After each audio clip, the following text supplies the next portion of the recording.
Assalamualaikum warahmatullahi wabarakatuh. Jumpa lagi dengan saya Mas Mut, masih di seputaran anxiety disorder, psikosomatis dan dispepsia. Di video kali ini saya ingin memberikan tip tentang mengatasi adanya sensasi yang ada di dalam tubuh yang gara-gara otot, saraf dan sendi. Jadi perlu diketahui oleh teman-teman, awal mula kita sakit anxiety disorder dulu, kita itu jarang sekali bergerak. Ketika masih takut-takutnya, masih kenceng-kencengnya anxiety, kita itu jadi takut bergerak. Nah, kalau di saya pribadi, saya itu sekitar 2 bulan itu jarang sekali bergerak, atau intensitas gerak saya itu menurun drastis. Baru di bulan ketiga itu, ketika saya sudah mulai bisa jalan, yang semula hanya berjemur saja di matahari, 1 bulan kedua itu sudah mulai bisa jalan, tapi hanya sedikit, hanya 5 menit mungkin saya jalan, dan itu kurang berimbas bagus. Di bulan ketiga, ketika saya sudah bisa jalan sekitar 10 menit atau kurang lebih 500 meteran lah paling ya, nggak nyampe sih, 400 meteran mungkin ya, saya jalan sekitar seputaran rumah saya. Nah, di situ jadi membaik.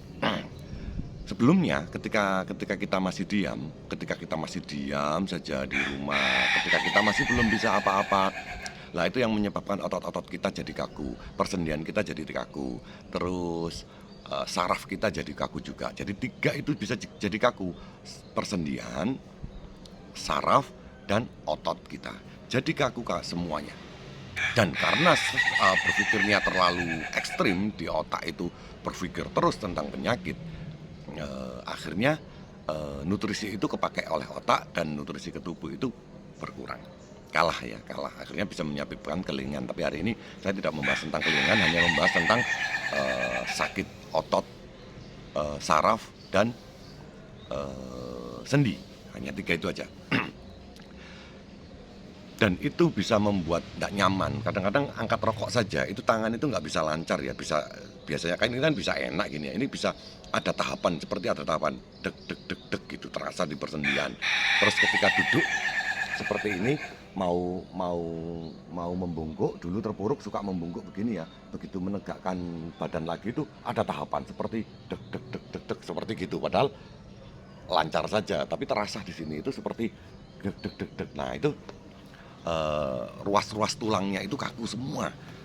Terus kaki juga seperti itu, dan ada sakit ketika mau jongkok atau mau habis tidur, rebahan, terus mau berdiri, itu kita biasanya sakit di lutut, dan ketika bangun tidur kita sakit di pergelangan kaki. Ketika kita baru menapakkan kaki, baru bangun tidur subuh-subuh itu, ketika kita bangun, kaki itu sakit. Pokoknya persendian itu sakit semua ya. Nah, otot-otot dan saraf. Kalau sarafnya itu biasanya itu bisa jadi kedutan. Yang paling serem itu adalah kedutan di ubun-ubun. Yang juga saya pernah kedutan di daerah sini, kedutan di daerah dada, kanan atau kiri, kedutan di daerah perut, kedutan di daerah kaki, dan macam-macam kedutan dimanapun itu. Itu di sarafnya. Sendinya sakit, ototnya buat bergerak sakit, sarafnya membuat kedutan itu tadi. Cara mengatasinya gimana? Kalau saya simpel ya, cara mengatasinya. Saya mengatasinya itu hanya dengan berolahraga rutin.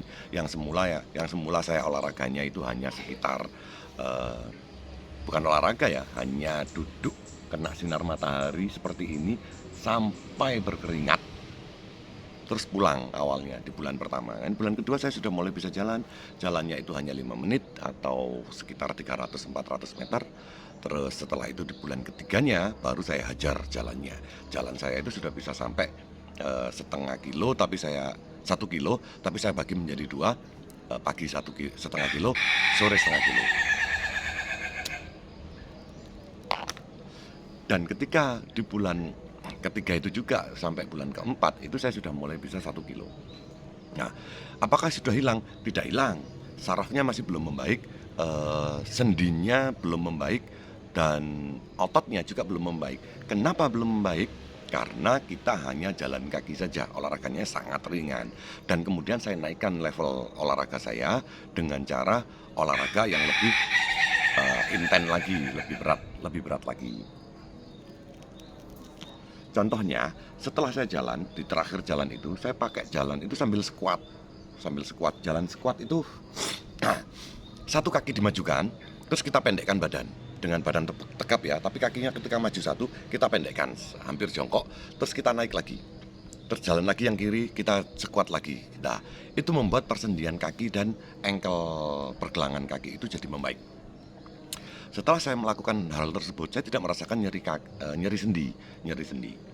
Lah, untuk mengatasi nyeri ototnya, nah itu saya biasanya pakai olahraga pemanasan yang biasanya begini, 8 detik, begini 8 detik, begini 8 detik, terus ke depan 8 detik, ke bawah 8 detik, ke belakang 8 detik. Ya, ini pemanasan begitu itu nyaman sekali, enak. Setelah itu kita gerak-gerak badan seperti ini. Ini meredahkan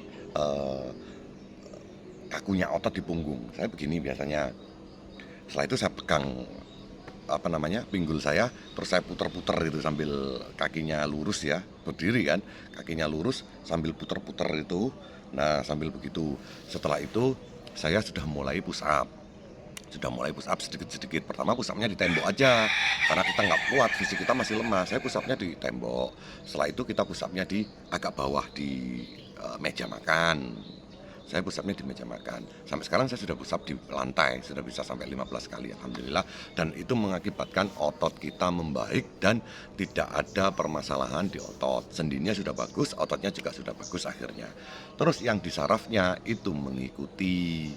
Saraf itu mengikuti ketika kita sering berolahraga, saraf itu juga akan membaik, peredaran darah juga akan membaik, sarafnya juga membaik. Ditunjang dengan ya sesekali lah minum jamu. Kalau hari ini saya wedang uwuh ya, wedang uwuh saset itu yang saya beli di toko oren, dan di situ tidak ada jahenya, hanya ada kapulaga, daun secang, terus daun salam, terus daun satu lagi saya nggak kenal, saya kenal lagi satu lagi itu bubuk kapulaga kalau nggak salah ya, terus ada lagi semacam eh, kayu legi atau kayu legi, bukan kayu manis ya, kayu legi. Biasanya sih saya tambahin kayu manis, cengkeh, serai, itu bisa menurunkan tensi kan, bisa menurunkan tensi darah ketika kita lagi kenceng. Darah kita ketika kita diukur itu bisa sampai di atas 120 atau 130, itu kan sangat menakutkan ketika kita anxiety kenceng. Itu diturunkan dengan herbal begini biasanya. Tanpa gula ya, saya biasanya pakai madu. Kalau nggak ada madu ya nggak usah gula kalau saya. Tapi penting sebenarnya gula tersebut. Kalau hanya sedikit saja bolehlah. Kalau kita bisa mulai menghindari gula itu ada manfaatnya. Manfaatnya adalah keriput-keriput di tubuh, keriput-keriput di sini ini sudah mulai berkurang. Terus caranya yang lain adalah olahraganya tidak hanya jalan kaki, akhirnya bisa jalan cepat. Setelah jalan cepat baru bisa berlari-lari kecil. Lari-lari kecil. Ketika sampean sudah melakukan hal itu semuanya, percayalah, sendi sampean membaik, saraf sampean membaik, otot sampean membaik. Itu sudah pasti. Caranya hanya begitu saja. Terima kasih sudah mulai bersama saya. Salam sehat selalu. Assalamualaikum warahmatullahi wabarakatuh.